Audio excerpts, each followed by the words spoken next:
as he handles this case and as the county deals with the publicity surrounding this case. We appreciate your being here.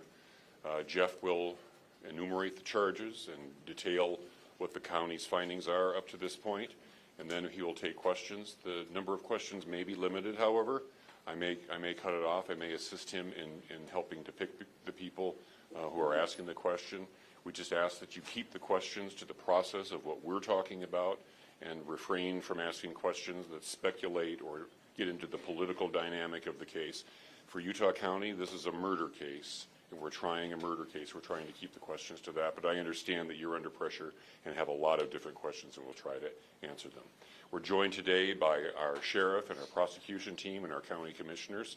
Jeff is going to be the only one speaking right now, and I'll introduce right now County Attorney Jeff Gray.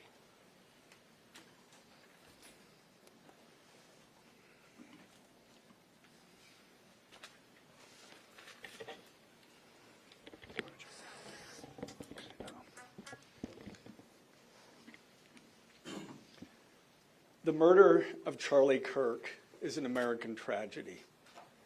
Charlie Kirk was murdered while engaging in one of our most sacred and cherished American rights, the bedrock of our democratic republic, the free exchange of ideas in a search for truth, understanding, and a more perfect union. It is also an offense against the state and to the peace and enjoyment of the people of Utah and of all those who visit here. But Charlie Kirk's murder also strikes a more personal and intimate chord. Charlie Kirk was first and foremost a husband and a father to two beautiful young children. He was a son, he was a brother, and a friend. Like all murders, the senseless and needless taking of Charlie Kirk's life has shattered the lives of those he loved and those who loved him. To Charlie's wife, Erica, his two young children, his parents, his family, and his friends, I express my sincere condolences and offer my heartfelt prayers on your behalf. I also want to express my concern for everyone who was at Charlie's Turning Point USA event at the Utah Valley University, and all who have been impacted by this tragedy. As county attorney, I am charged with bringing justice to those who offend our laws. I am charged with bringing justice for those who are harmed. I am charged with bringing justice for Charlie Kirk. I am committed to these aims. I take this responsibility seriously. Today, after reviewing the evidence that law enforcement has collected thus far, I am filing a criminal information charging Tyler James Robinson, age 22, with the following crimes. Count 1, aggravated murder, a capital offense, for intentionally or knowingly causing the death of Charlie Kirk under circumstances that created a great risk of death to others. Count 2, felony discharge of a firearm causing serious bodily injury, a first-degree felony.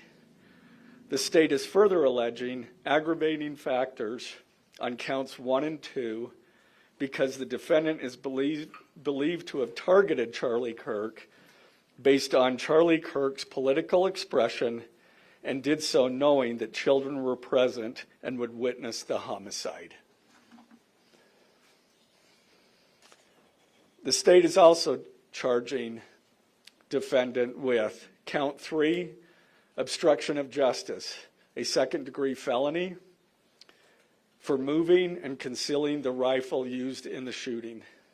Count 4, obstruction of justice, a second-degree felony for disposing the clothing he wore during the shooting.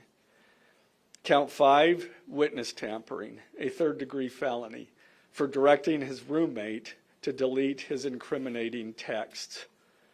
Count 6, witness tampering, a third-degree felony for directing his roommate to stay silent if police questioned him. And count 7, commission of a violent offense in the presence of a child, a Class A misdemeanor, for committing homicide knowing that children were present and may have seen or heard the murder and did so based on Charlie Kirk's political expression. Also, following the press conference, I am filing a notice of intent to seek the death penalty. I do not take this decision lightly, and it is a decision I have made independently as county attorney, based solely on the available evidence and circumstances and nature of the crime. Because we are seeking the death penalty, the defendant will continue to be held without bail in the Utah County Jail. Turning to the 10-page information, these are the allegations. On September 10th, 2025, at approximately 12:23 p.m., Charlie Kirk was shot and killed while speaking to a large crowd on the campus of Utah Valley University in Orem, Utah. Police found the suspected murder weapon, a bolt-action .30-06 rifle, nearby. Over the next approximately 33 hours, police conducted a manhunt for the shooter until the evening of September 11th, 2025, when Tyler James Robinson surrendered to police at the Washington County Sheriff's Office. DNA consistent with Robinson was found on the rifle's trigger. After shooting Mr. Kirk, Robinson hid the gun, discarded the clothing he wore when he fired the rifle, and told his roommate to delete incriminating text messages and not talk to police. Children were present at the time of the shooting. The shooting. Turning Point USA, a nonprofit organization founded in 2012 by Charlie Kirk, organized a public outdoor event to be held at noon on September 10th, 2025 at UVU. The event was the first in a series of similar events to be held at college campuses nationwide. Mr. Kirk is a well-known conservative activist, famous for these type of events, where he discusses various political issues and debates with audience members.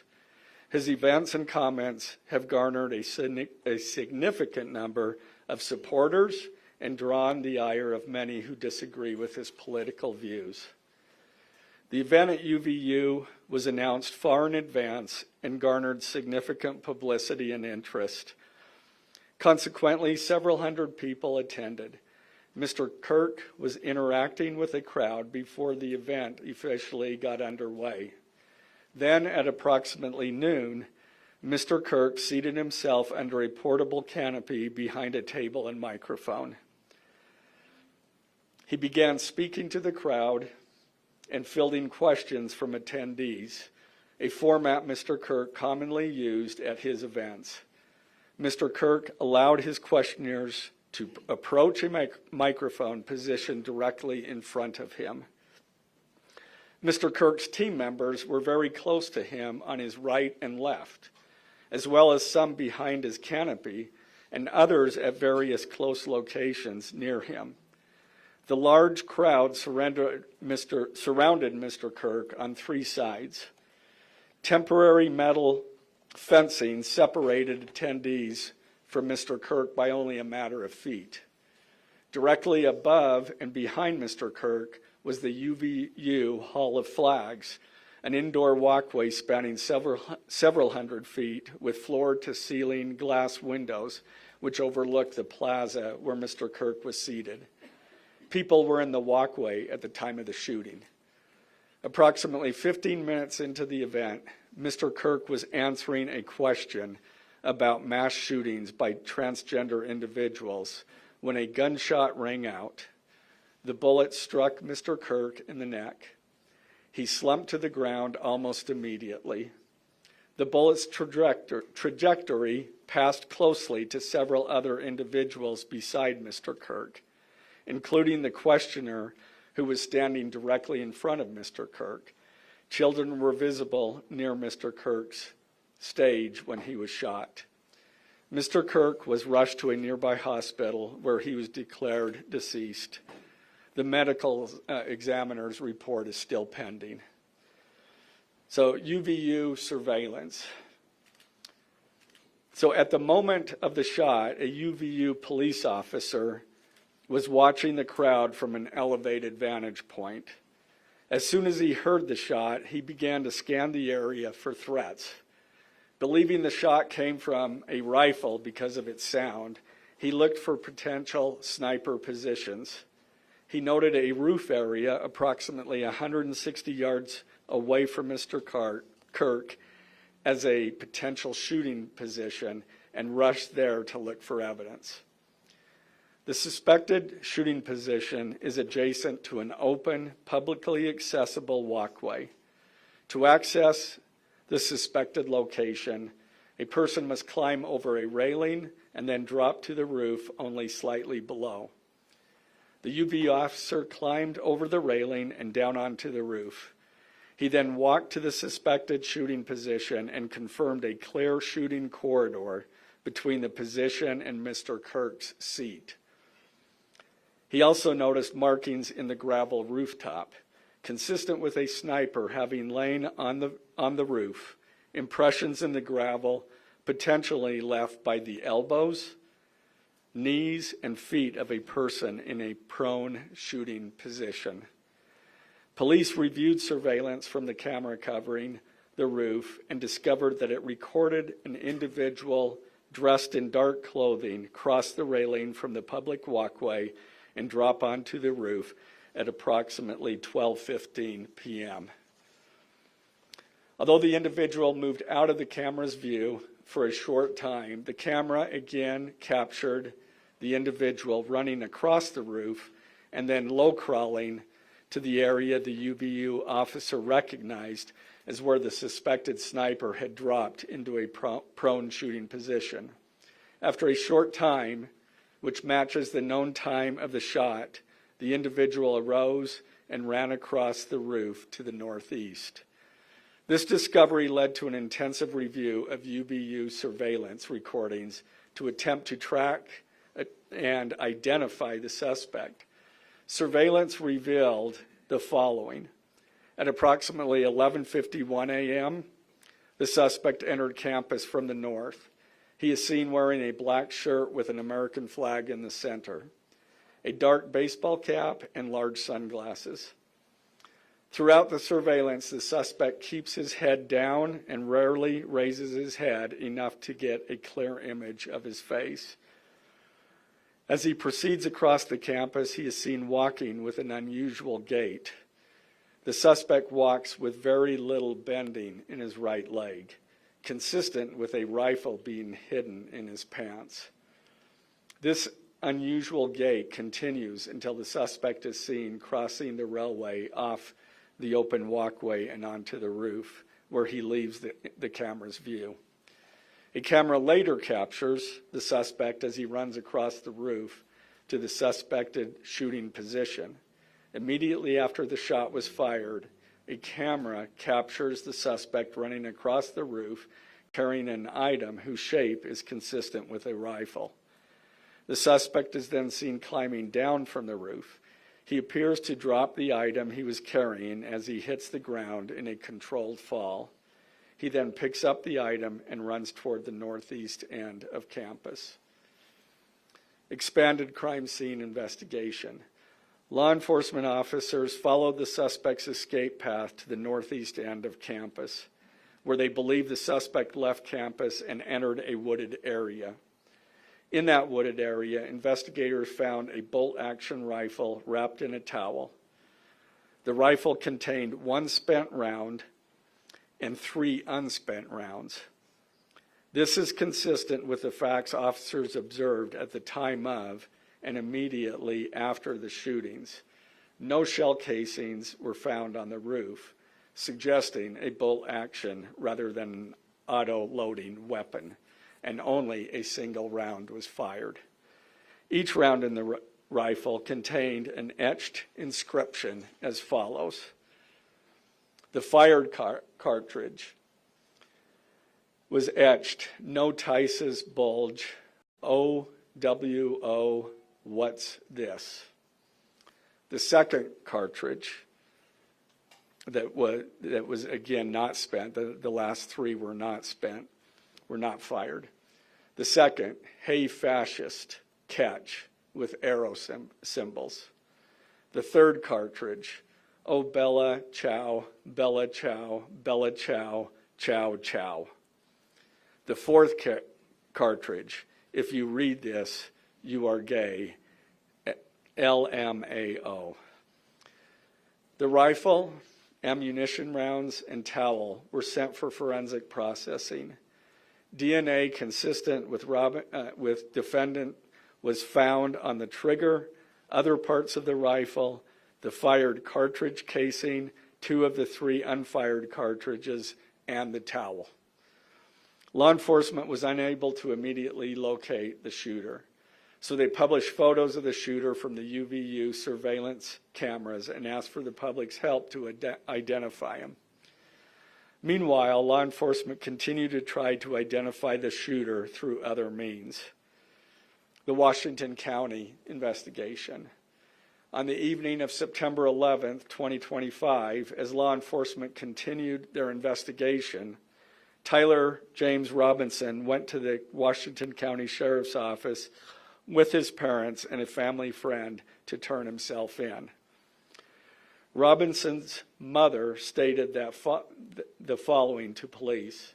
On September 11th, 2025, the day after the shooting, Robinson's mother saw the photo of the shooter in the news and thought the shooter looked like her son. Robinson's mother called her son and asked him where he was. He said he was at home sick and that he had also been at home homesick on September 10th. Robinson's mother expressed concern to her husband that the suspect shooter looked like Robinson. Robinson's father agreed. Robinson's mother explained that over the last year or so, Robinson had become more political and had started to lean more to the left, becoming more pro-gay and trans rights oriented. She stated that Robinson began to date his roommate, a biological male who was transitioning genders. This resulted in several discussions with family members, but especially between Robinson and his father, who have very different political views.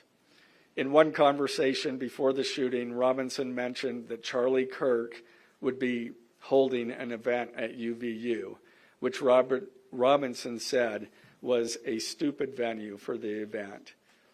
Robinson accused Kirk of spreading hate. Robinson's father reported that when his wife showed him the surveillance image of the suspected shooter in the news, he agreed that it looked like their son. He also believed that the rifle that police suspected the shooter used matched a rifle that was given to his son as a gift. As a result, Robinson's father contacted his son and asked him to send a photo of the rifle. Robinson did not respond. However, Robinson's father spoke on the phone with Robinson. Robinson implied that he planned to take his own life. Robinson's parents were able to convince him to meet at their home. As they discussed the situation, Robinson implied that he was the shooter and stated that he couldn't go to jail and just wanted to end it. When asked why he did it, Robinson explained there is too much evil and the guy, referring to Charlie Kirk, spreads too much hate. They talked about Robinson turning himself in and convinced Robinson to speak with a family friend who is a retired deputy sheriff. At Robinson's father's request, the family friend met with Robinson and his parents and convinced Robinson to turn himself in.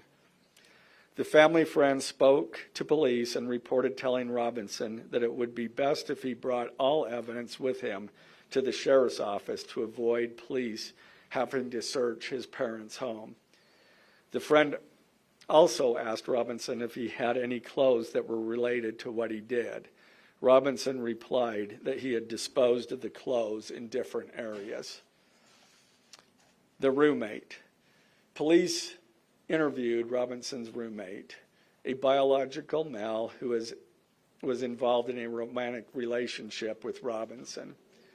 The roommate told police that the roommate received messages from Robinson about the shooting, and he did provide those messages to police.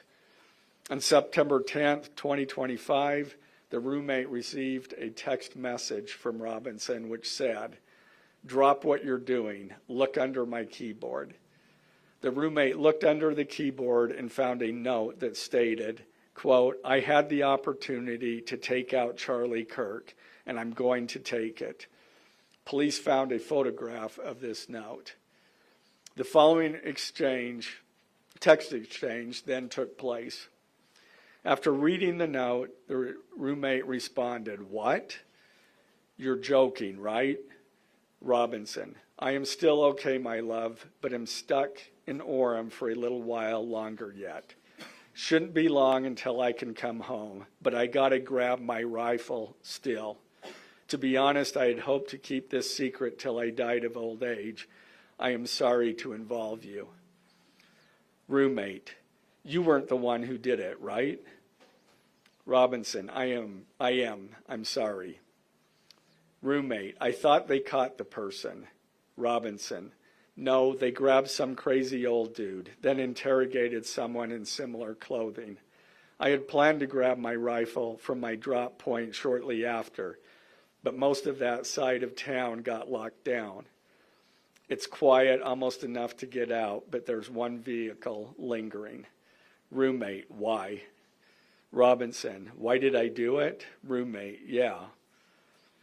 Robinson, "I had enough of his hatred. Some hate can't be negotiated out. If I am able to grab my rifle unseen, I will have left no evidence. Going to attempt to retrieve it again. Hopefully they have moved on. I haven't seen anything about them finding it." Roommate, "How long have you been planning this?" Robinson, "A bit over a week, I believe. I can get close to it, but there is a squad car parked right by it. I think they already swept that spot, but I don't want to chance it." Robinson again, "I'm wishing I had circled back and grabbed it as soon as I got to my vehicle. I'm worried what my old man would do if I didn't bring back Grandpa's rifle. IDEK if it's had a serial number, but it wouldn't trace to me. I worry about prints. I had to leave it in a bush where I changed outfits. Didn't have the ability or time to bring it with. I might have to abandon it and hope they don't find prints.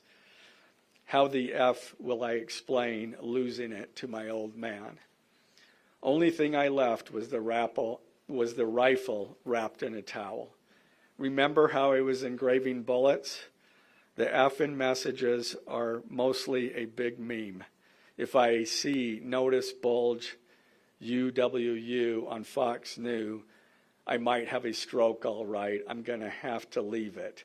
That really effing sucks. Judging from today, I'd say Grandpa's gun does just fine, IDK. I think that was a $2K scope. Wink, wink. Robinson again, delete this exchange. Again, Robinson, my dad wants photos of the rifle. He says Grandpa wants to know who has what. The feds released a photo of the rifle, and it is very unique. He's calling me, RN, not answering. Robinson, since Trump got into office, my dad has been pretty diehard MAGA. Robinson, I'm going to turn myself in willingly. One of my neighbors here is a deputy for the sheriff. Again, you are all I worry about, love. That came from Robinson. Roommate, I'm much more worried about you. Robinson, don't talk to the media, please. Don't take any interviews or make any comments. If any police ask you questions, ask for a lawyer, and stay silent. The search for Robinson's residence. Police executed a search warrant on Robinson's residence. During that search, police discovered a shell casing with etchings like the etchings found on the shells in the rifle near UVU. Police also found several target boards with bullet holes in Robinson's home. Now, as I stated in the beginning, when I read those allegations, these are allegations. And like the evidence set forth in this statement, those allegations, what you've heard from the media, even from state and federal officials, has not been tested in the crucible of a jury trial. I understand the public's desire to know the facts. My own family members have pressed me for information. Why are we reluctant to share the details of the investigation itself and comment on the case? Because I want to ensure a fair and impartial trial. I became a prosecutor because of my love for the ideals of this great country and the principles embedded in our Constitution. The free exchange of ideas and opinions is critical to this great American experiment, but so too are the protections afforded to the accused found in the Fifth and Sixth Amendments. The right against self-incrimination, the right to a speedy and public trial, the right to the effective assistance of counsel, the right to confront one's accusers, and the right to compel the attendance of witnesses. And perhaps most importantly, under our Constitution, the accused is presumed innocent until we, the state, prove to an impartial jury of defendant's peers his guilt beyond a reasonable doubt. That jury cannot rely on our allegations, on what they hear in the news, or on what they hear from a public official. The jury is the sole trier of fact, and they will ultimately determine those facts based on evidence a trial judge has determined is admissible. Again, as prosecutors, we bear the burden to prove guilt beyond a reasonable doubt. But make no mistake, we welcome this burden. I'd like to now introduce my trial team who will be charged with prosecuting the case. This is a veteran and expert team of some of the state's best trial attorneys. Chad Grunander, who is one of my two chief deputies, Ryan McBride and David Sturgill on the far right there. And those two were very much involved in preparing search warrants, did a phenomenal job, worked day and night to see that accomplished well after Robinson was taken into custody. Also, Lauren Hunt, she is one of our special victims prosecutors, and Chris Ballard, my second chief deputy, who will be handling motions. I'm going to explain just the procedural steps. We're not a grand jury. We don't have a grand jury system like the federal courts do. It's a preliminary hearing system. So the arrest and filing of the criminal information are merely the first steps in the criminal justice process. Today at 3 p.m., the defendant will appear before a judge in the Utah 4th District Court for his first appearance to be informed of these charges and to ensure that he has an attorney to represent him. The hearing will be brief. The judge will conduct that first appearance virtually via WebEx. This is not unusual. In the 4th District, all felony first appearances for defendants who are in custody are held virtually. A link to that hearing is available for media on the Utah State Court's X account at Utah State Courts. Now, following defendant's first appearance, he will be entitled to a preliminary hearing. At that hearing, the state will be required to show probable cause that defendant committed the crimes. The purpose of the preliminary hearing is not to determine guilt, but simply to assure the court that the prosecution has enough evidence to proceed to trial. If a judge finds probable cause and binds the case over for trial, an arraignment hearing will be held. At that hearing, a judge will again inform defendant of the charges against him and require him to enter a plea to each charge. The next step following the arraignment is an opportunity for the parties to file any relevant motions and then ultimately the trial itself. This case has generated a tremendous amount of interest across our nation and even the world. The public's desire for information is understandable, but it bears reiterating that this case will be tried in a court of law consistent with our Constitution, not the court of public opinion. Thus, we will only discuss the case with the press occasionally. It will not be a day-to-day or even week-to-week occurrence, but we will only do so in a manner as not to jeopardize the fair trial process. Before I conclude, I want to express my appreciation for the tireless work of our local, state, and federal law enforcement officers. They have an extremely difficult, dangerous, and often thankless job. I'm proud to acknowledge the exceptional work they do every day, and particularly their work on this case. It was truly a marvel to witness. Their skilled work and dedication have brought us to this point. I'm also grateful for the leadership demonstrated by Bo Mason, the Commissioner of the Utah Department of Public Safety, FBI Special Agent in Charge Rob Bowles, Utah County Sheriff Mike Smith, our local police chiefs, and Felice John Vitti, the acting U.S. Attorney for the District of Utah. I'm also grateful for the support of our Governor, Spencer Cox, and our Attorney General, Derek Brown, who is standing behind me today and has offered his support and resources as we proceed to trial. Finally, I want to thank our Utah County Commissioners, Amelia Powers Gardner, Brandon Gordon, and Skylar Beltran. They too have pledged to assist with the resources needed to successfully prosecute this case. I will now take a few questions. For questions, ladies and gentlemen, just really fast, if you could identify yourself and what organization. Yes, thank you. Okay. Did your investigation uncover any individuals that may have known about this shooting in advance? They are still looking into it. It's an undergoing investigation. So is that a possibility? They haven't ruled that out. Ed Lavanero with CNN, the text messages you exchanged with your roommate, can you kind of give us a sense of, did that happen over several hours? Did it happen before? I don't have that information.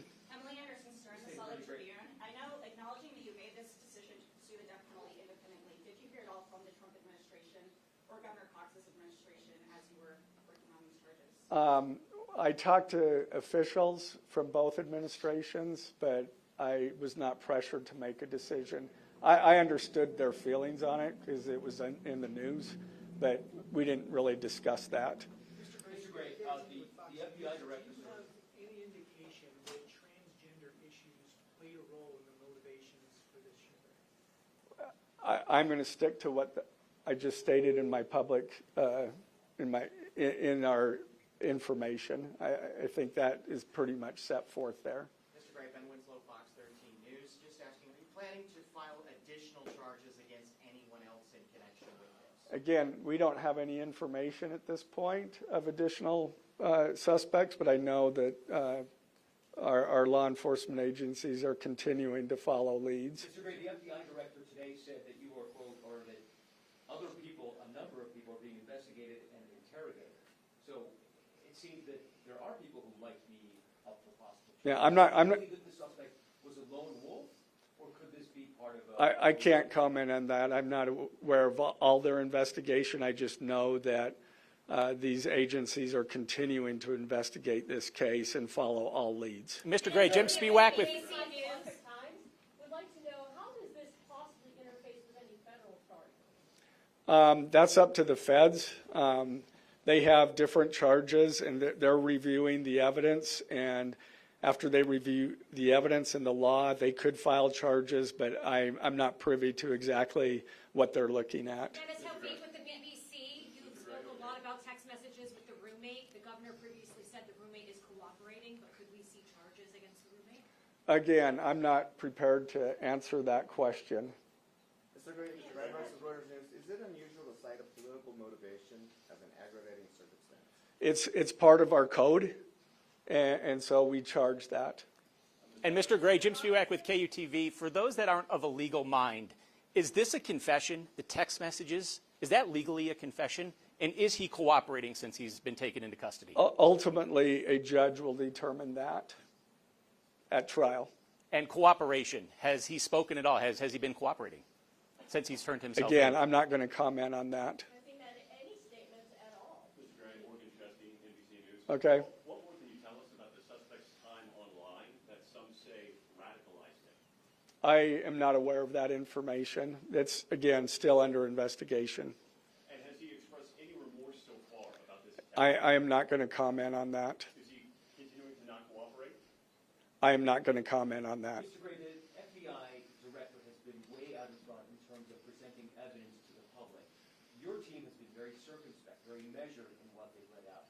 Has that hampered your investigation and build up to this? Well, as attorneys, we typically like to control that information to preserve an impartial jury and a fair trial. Does the suspect have representation? Does he have a lawyer yet? Excuse me? Does the suspect have a lawyer? I don't have that information. Can you tell us more about what the family may have said in interviews? Um, His mother? What the family said is what I provided. Mr. Gray, do you anticipate that the defense will try to get this trial moved out of Utah County, and how will you respond to that? That from where? From Utah County? That the defense will be from Utah County? That they will try to get the trial moved to a different location? I couldn't predict what they're going to do. Is there any evidence to suggest that the timing of the shot and the question that was asked about mass shootings of transgenders, is that more than coincidence? That will be for a jury to decide. Mr. Gray, are you confident that the roommate had no part of this attack whatsoever? Again, I'm not going to comment on the evidence. But the evidence so far, does it show any involvement? Again, I'm not going to comment on other than the facts that or the evidence that we've gathered so far. Does the mention of the DNA here in the press conference jeopardize his right to a fair trial? I don't believe so. This is part of a public document that we have to file as we file a criminal information. We have to file a probable cause statement. That's a public document, and so we're comfortable with that. Are his parents and the roommate still cooperating? I'm not going to comment on that either. The FBI has said that this suspect had a hatred of Kirk. What else can you share about that? I can't share any more than what I've already said. Mr. Gray. Incredibly precise shot. Do you have any evidence that he went places to practice or have tracked his movements before the shooting that's given you insight into how he prepared? The evidence that I'm willing to share is what I just read in our statement. And it's Mr. in Gray, the- did in you the consult information. Erica We're gonna have Kirk to cut about it off seeking the there. death penalty? Okay. If he could just answer, did you consult Erica Kirk about seeking the death penalty? I'm not going to comment on that. Okay, thank you, ladies and gentlemen.